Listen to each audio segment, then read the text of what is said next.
À Buchouchou, dans le sud Kivu, c'est un paysage de désolation. Plus aucun bâtiment n'est debout. Un peu plus loin, autour de la rivière, c'est tout un quartier qui a disparu.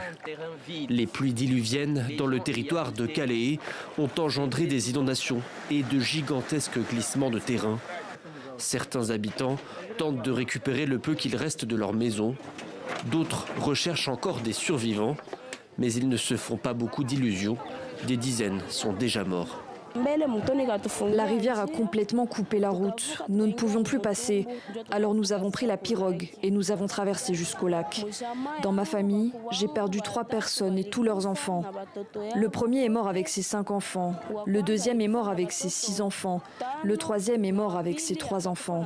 Moi, ma mère et mon père avons survécu. Une catastrophe que les habitants de la région ont malheureusement déjà connue.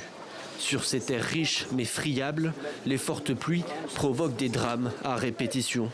Le gouverneur du Sud Kivu, Théo Gwabidje-Kassi, s'est rendu sur place. Le premier bilan est très lourd. Au moins 176 personnes sont décédées et des centaines blessées.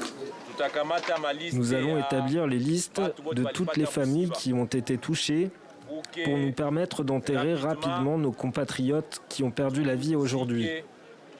Nous allons prendre des dispositions avec l'administrateur du territoire pour un enterrement digne.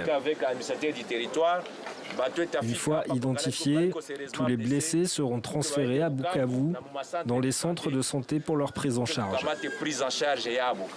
Les recherches dans les décombres se poursuivent.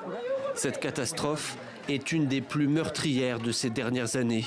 Les autorités ont réaffirmé leur volonté de prendre des mesures pour tenter de limiter les dégâts de futures inondations sur le territoire du Sud Kivu.